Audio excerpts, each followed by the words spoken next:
September 1944, almost midnight. It was 11:43 p.m., to be exact, outside Kielder, in the Northumbria forestry camp. The moon was just a tiny slice in the sky, barely giving off any light. Franz Bauer pressed himself against the damp ground, listening intently. Behind him, 3 other guys waited. There was Muller, the mechanic from Dresden, then Klein, a young farmhand from Bavaria, and Vogel, the quiet one who never spoke about what he had been through on the Eastern Front in Russia. The fence wasn't anything fancy, just old logging wire, not military-grade stuff. They'd been watching it for weeks, figuring out the best way to get through. Bauer felt the wire give a little. Then another strand snapped. Klein whispered a question. "The guard asleep?" Bauer breathed out. "Or close enough." They slipped through the gap, their boots sinking into the soggy ground. No barking dogs, no searchlights sweeping around. Just the huge, empty darkness of Northumbria and the wind whistling through the pine trees in the distance. Muller grinned. "We're free." But they weren't. What they didn't know was that in Northumbria, the land itself seemed to be watching. And the guys who knew the land best weren't soldiers. They were shepherds, gamekeepers, the guys who ran fell races. Men who could track foxes in thick fog, found lost sheep even in blizzards. The men who rode horses like their grandfathers did. The locals just called them cowboys, even though they'd never been anywhere near Texas. By dawn, those 4 Germans would learn that getting past a fence was the easy part.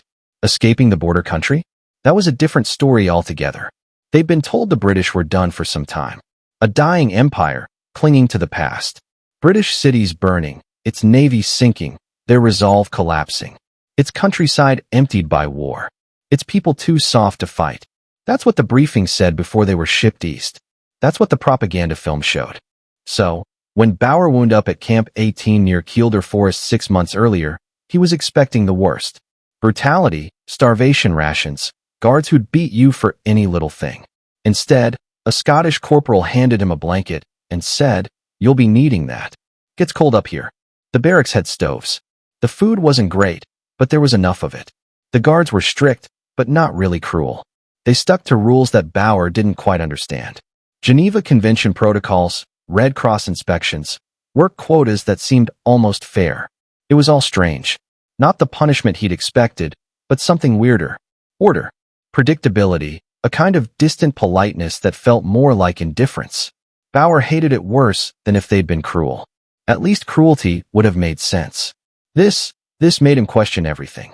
The idea popped into his head while they were doing forestry work. Bauer's crew was spending long days chopping down trees for the war effort, watched over by 2 guards who mostly sat by a fire, drinking tea and smoking. One afternoon, Muller pointed to a hole in the fence. It was half hidden by overgrown brush. "That's been loose for weeks," he whispered. Bauer glanced at the guards. They weren't paying attention. They hardly ever did. Not really. "They're lazy," Klein said. "We're confident," Bauer replied. That night, Bauer gathered the others in the corner of the barracks. He sketched a rough map on a scrap of paper. The fence line, the forest, the hills beyond. "We go north," he said. "Through Kielder Forest, over the border into Scotland, then find a boat to Ireland or Norway." "How far?" Vogel asked.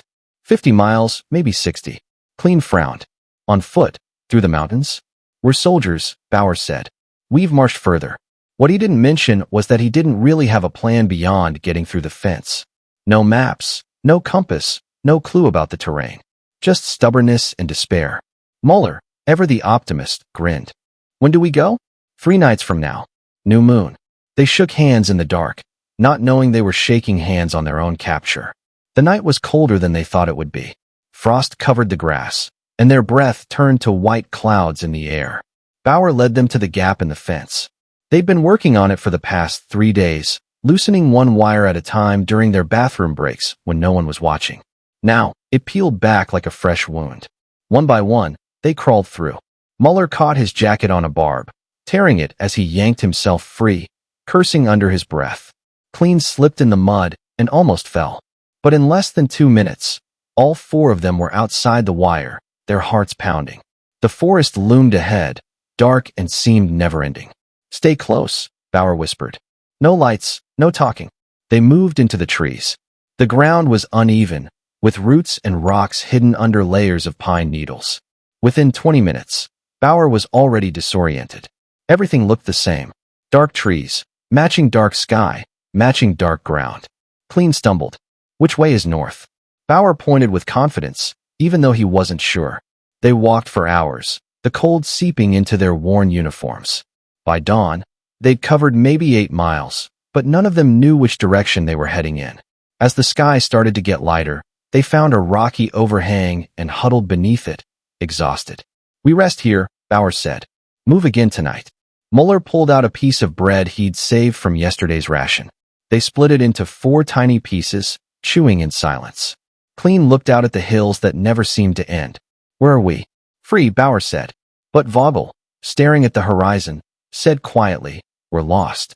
Back at the camp, the morning roll call revealed the missing prisoners. For missing, the sergeant reported to the camp commandant, Major William Hartley.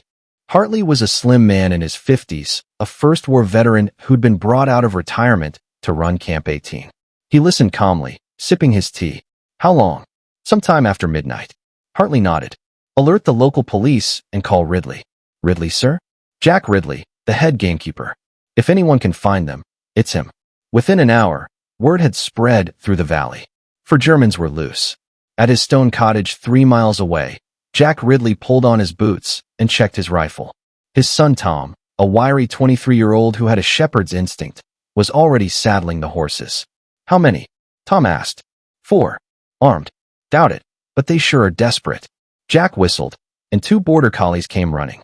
He got on his horse, a sturdy fell pony named Bracken, and looked toward the forest. "They'll head north, thinking they can reach Scotland." Tom grinned. "They don't know about the bogs." "No," Jack said. "They don't." By mid-morning, 6 men were riding into the hills. Jack and Tom Ridley, 2 other gamekeepers, and 2 shepherds who knew every sheep track and deer path for 50 square miles. They weren't soldiers. They were country guys.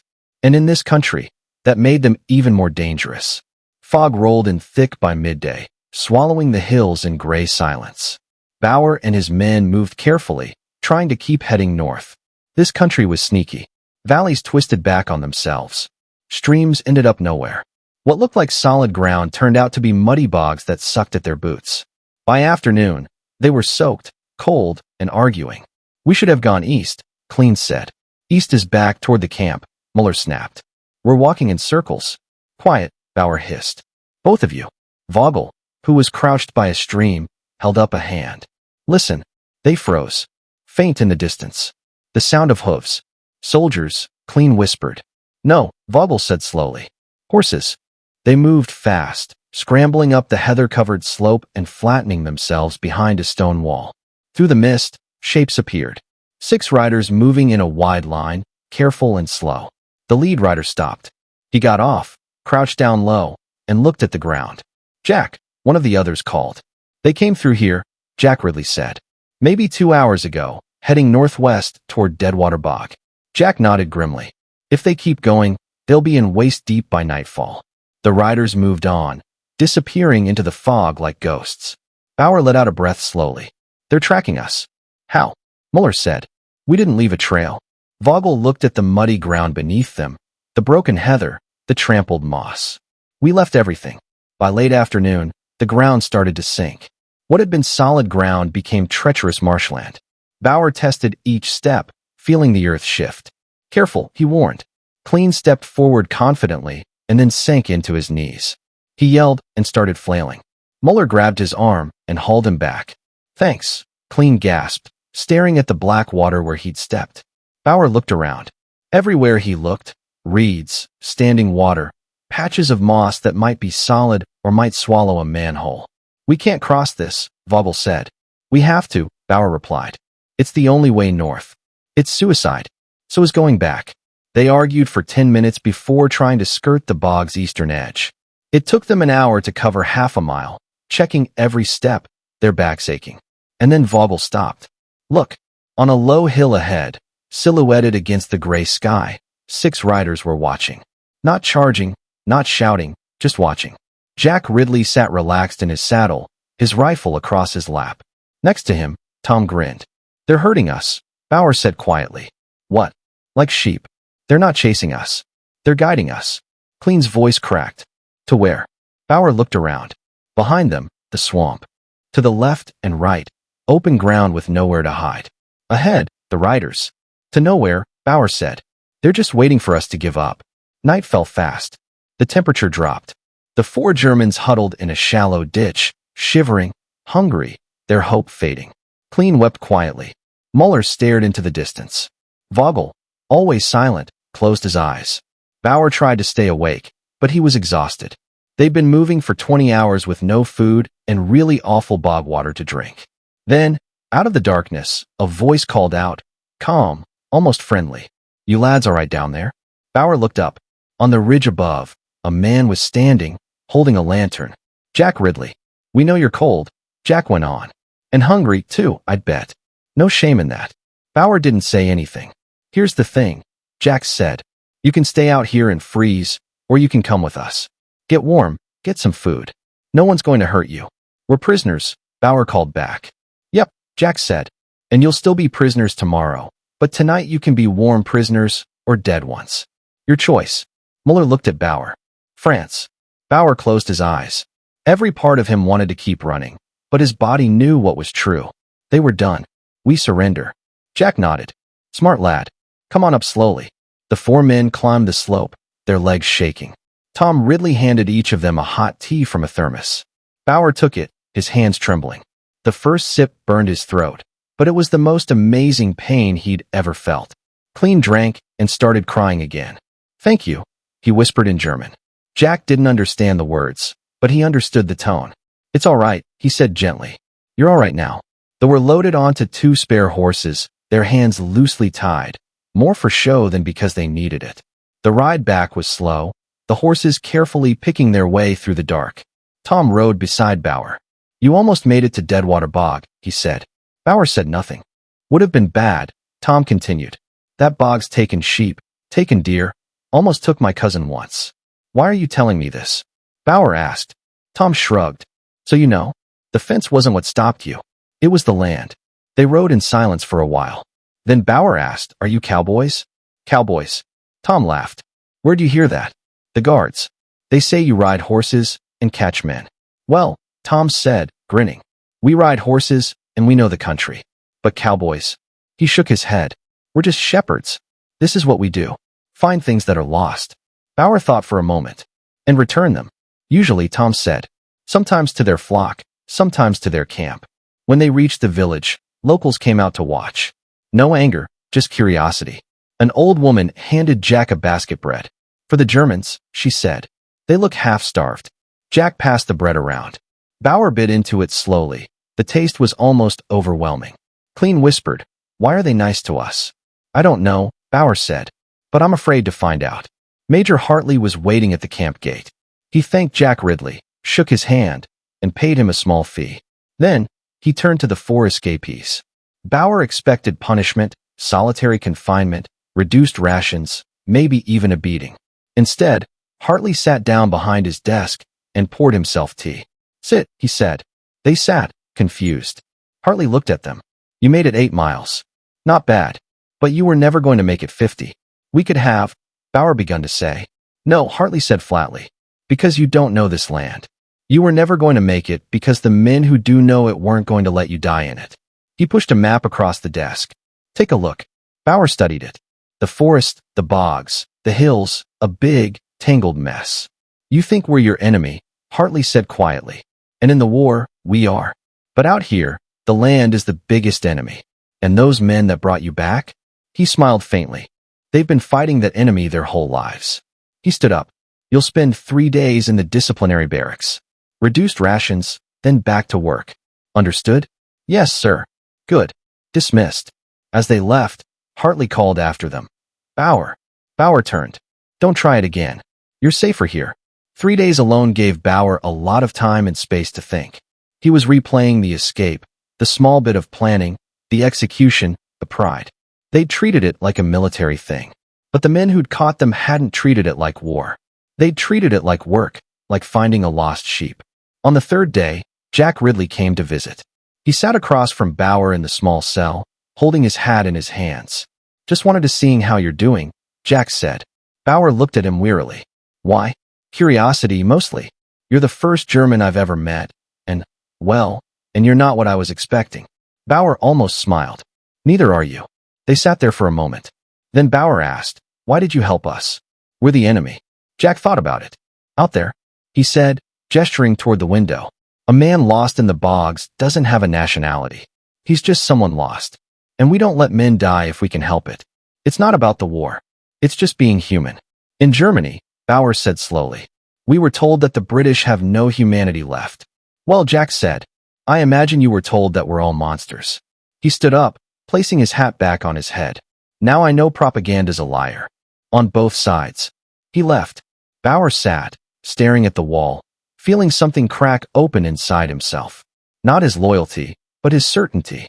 When Bauer returned to the main camp, the other prisoners stared. Some with contempt, others with a strange admiration. Muller clapped him on the back. "France, they didn't shoot you." "No," Bauer said. "They fed me." Work started back up again. Forestry, road repair, all the same boring things. The work became the same dull and steady rhythm of camp life. Something shifted inside Bauer. The hatred he once felt for the guards was gone, replaced by a look of confusion. One afternoon, a British corporal named Davies shared his cigarettes with Bauer during a break. "Heard you try to make a run for it," Davies said, matter-of-factly. "Yes," Bauer admitted. "Ridley brought you back, right?" Bauer nodded, a slight smile touching his lips. Davies chuckled. "He's something else, that one. Legend has it, he once found a downed RAF pilot in a snowstorm and carried him 5 miles on his back." Bauer frowned. "He's not a soldier, though?" "Nah," Davies confirmed. "Just a shepherd. But he knows this land better than any high-ranking officer." Bauer pondered Davies' words. "He said we were lost." "You were lost," Davies agreed. "Kielder Forest isn't like Berlin. You can't just stroll through it. But Ridley, he could. It's because he belongs to it." That phrase stuck with Bauer, belongs to it. It wasn't about conquering or dominating the land, but about being a part of it. When Christmas arrived, the camp underwent another transformation. This time, Jack Ridley and some other locals were invited to the camp celebration. They showed up on horseback, bearing gifts like sacks of tobacco, little handmade carvings, and hand-knitted socks. Bauer watched, fascinated, as Tom Ridley shook hands with German prisoners, laughing at jokes that were translated haltingly through broken English and even worse German. During dinner, Jack sat down next to Bauer. "How's the leg?" he asked, nodding toward the knee Bauer had twisted during his failed escape. "Feeling better?" "Yes, thank you." "Good." Jack carved a piece of turkey and gave it to Bauer. "Eat up. You're still too skinny." Bauer ate slowly, thoughtfully. "Why do you come here?" "We are your enemy." Jack put his fork down. "You were never my enemy, lad. You're just a soldier caught in a war. The same could have happened to my son." "Your son?" "Tom is here, the one who rides by side on the way back," laughed and joked with me. Bauer turned to look across the room. Tom was showing a German private how to throw darts, both of them laughing. "He doesn't hate me," Bauer said, almost to himself. "No," Jack responded quietly. "He doesn't. None of us do." Later, as someone played an accordion and the men sang carols, Bauer found tears streaming down his face. Not from sadness, but from being overwhelmed by undeserved kindness. "Clean," the man next to him asked quietly. "France, are you okay?" "No," Bauer replied honestly. "I don't think I am." In January 1945, Bauer wrote a letter to his younger brother, who was still fighting on the Eastern Front. The camp censor read it, as they did with all letters, but allowed it to pass. "I have escaped, not from the camp, but from the lies. Asterisk, the British aren't what we've been told. They don't torture. They don't starve people. They follow rules that I don't fully understand, but which seem based on something older than this war. I tried to escape in September and was caught by shepherds on horses, not soldiers. They could have left us to die in the bogs, but instead, they gave us tea. Asterisk. Asterisk, I don't know what this means for the Reich or for Germany. But I know now that strength isn't what I thought it was. Strength is the man who carries his enemy to safety because it's the right thing to do. Asterisk. Asterisk, stay alive, Hans. When this is over, we'll need men who remember what decency looks like. Asterisk. Your brother, France." The letter reached his brother 3 weeks before Hans was killed in the Vistula offensive. Bauer wouldn't find out about this until 1946, but the letter survived. His sister-in-law kept it, and years later, it was donated to a local museum in Northumberland, displayed next to a photo of Jack Ridley on horseback. By the spring of 1945, the war was coming to an end. News trickled in, bit by bit. Berlin encircled, Hitler dead, surrender was near. In Camp 18, the German prisoners listened in stunned silence. Bauer sat outside, gazing at the forest where he'd once tried to disappear. It looked different now, not like a prison, not like an escape route, but just land, beautiful and indifferent. Jack Ridley paid one last visit before the prisoners were moved south for repatriation. "You'll be going home soon," Jack said. "There is no home to go to," Bauer said quietly. "Germany is rubble. Then you'll rebuild." Jack pointed toward the forest. "With what we use here, your hands, your back, and what you have learned." Bauer looked at him. "What did I discover?" Jack smiled. "That running doesn't gain you freedom. Knowing where your land does." They shook hands. Jack tipped his hat and rode away with his dogs trotting. Bauer watched until he disappeared into the trees. In 1947, Bauer returned to Germany. Hamburg was devastated. His family's home was gone, and his parents had passed away. However, he carried two items: a small, carved sheep, a present from Tom Ridley, and a folded chart to land. He worked construction, fixing homes, and later married a woman named Ingrid, who managed to survive Dresden. He has two children. In 1953, he wrote to Jack Ridley. The message took close to 4 months to reach him. "Dear Jack, I am alive. I am rebuilding. I am teaching my son that strength isn't ruling, but being held back. I think about the T and you and your son, and I thank you for telling me what it means to belong. France." Jack wrote back. "France. Great to see you alive. Come visit soon. Jack." In 1965, Bauer returned to Northumberland. He met Jack, now in his 70s, and Tom, who ran the farm. They rode into the forest together, retracing the route he had taken. "I would have died there," he said. Jack replied. "But you didn't because of you." "No," Jack corrected, "because of the land. To teach you who you are, if they're ready or not." The escape failed, but something succeeded. For men ran thinking freedom was distance. They learned freedom was understanding. Those men who caught them were not just any soldier. Those men read the map on its own like muddy boot prints. They rode horses to work not for the war. In Germany, he discovers power was conquest. In Northumberland, he finds that knowledge is not fighting. In 2003, a small building opens in Kielder village. Within it sits a worn leather saddle that belonged to Jack Ridley, a map, and a small note. Tourists inquire and ask, "Cowboys and British?" "Not cowboys," she said while smiling. "It's only a small memory of Jack himself teaching the German soldier what it's like to be strong." The dusk had arrived, and the museum closed. The hills began to darken. All that was left was an elderly shepherd. The barbed wire might be gone, but the memory and the lesson it learned stayed, and it was that you can escape what you've been through, but not those who stand by you.